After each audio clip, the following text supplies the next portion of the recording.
Peggy 18.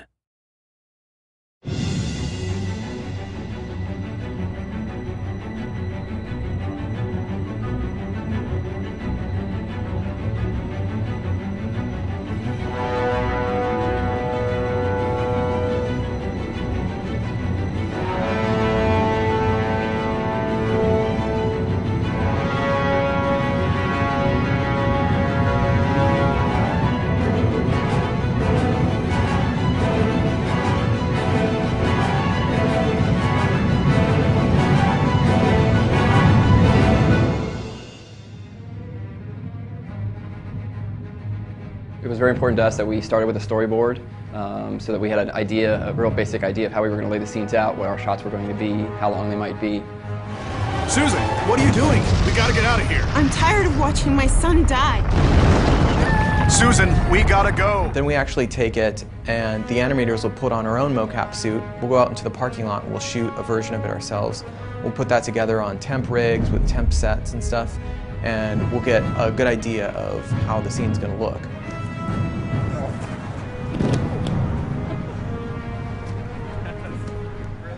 And that really gave us the backbone for what we could do when we were going to take the final step into going and shooting the real motion capture with our actors. We set up in the optical stage and we'll play that back and we'll kind of walk through to show the actors how the cameras are going to work, what the world looks like.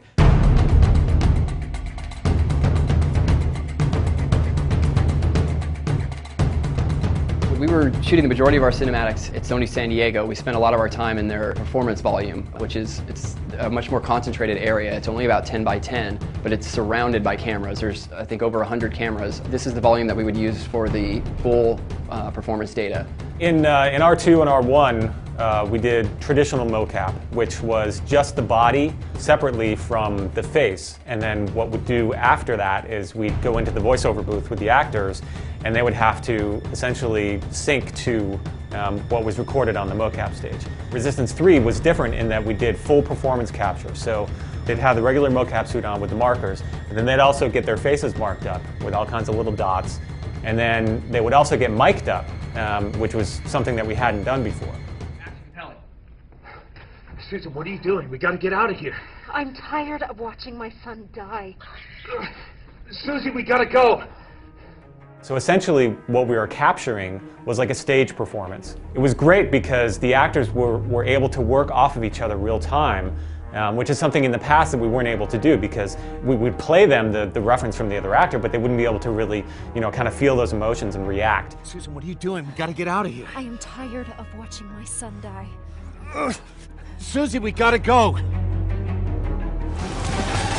Susan, what are you doing? We gotta get out of here. I am tired of watching my son die. Susie, we gotta go. On the stunt side, what you have is being able to set up the shots, making sure that the stunt is as safe as possible for the guy who's performing it, and also to get that believability across when a guy is falling out of a VTOL. What's that going to feel like? We were working with the data that wasn't full performance. We were able to move into Sony's larger volume. So it's a much, much larger volume. You can carry out a lot more large actions. And they also have real time where we can see our sets on screen as our actors are performing in that volume. We get real-time data, so the actors who are out on the mocap stage in the middle of all those cameras, whenever they move, they can see themselves up there moving. The first thing that we do is we have to block out exactly where each character is going to stand, how high everything is, if a chair is the right height, if a railing is a certain height in the game, then the railing has to be that height in the volume, so that if a character falls off that railing, we make sure that he's falling from the railing to the floor. Today we're using it for the most complicated stunt shot we've done so far on Resistance 3.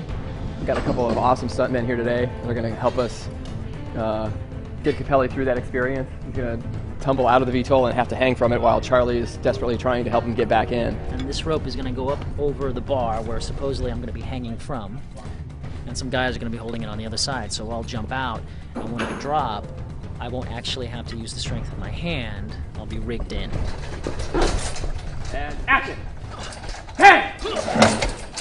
1, 2, 3, 4, 5, 6, 7, 8, 9. Grab the hand! Ah! cut. The height that he is actually falling from in the game is way too high for the volume. It's bigger than the top cameras. So what we needed to do is we'll shoot that in different chunks. We shot that as a separate take, and then what we did is, to get the action of him falling, we actually hoisted him all the way up to the ceiling, all the way up to the ceiling of the interior space, and we had him drop onto some crash pads. Action. All right. You drop when you're ready. And cut. Once we get all these different pieces all shot, then we put it all together, and that's what ultimately becomes the scene that you're going to see in the game.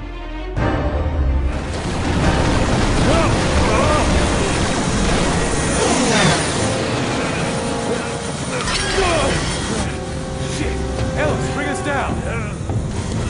Grab my hand. They're coming back around. We're sitting ducks here, Charlie. My family. I'll find them. I promise. Ellis, get us out of here. Being there on the set, there was so much preparation and safety to make sure that, you know, they wouldn't get hurt. And now when you just see a small clip of a guy, you know, falling, you know, a few feet onto a mat, you're like, wow, that doesn't look that bad. But, you know, we needed to make sure that the guys were safe when they were doing this, and that it looked real. So there's a lot of preparation that goes into the stunts, but, you know, I think in the end it made the game better. I really had to count on the talent that I had working with me, and we had some tremendous stuntmen working with us down in San Diego. And then on the voice side, I mean, I couldn't ask for a more talented cast. And so again, I really just kind of told them where they needed to be on any given moment, and really just trusted their instincts and their talent to get the performances that really come across in our scenes. We did a great job in this game of making a character who's very grounded. He has a wife, he has a family. We're telling a much deeper, much more involved story than we've done in the past.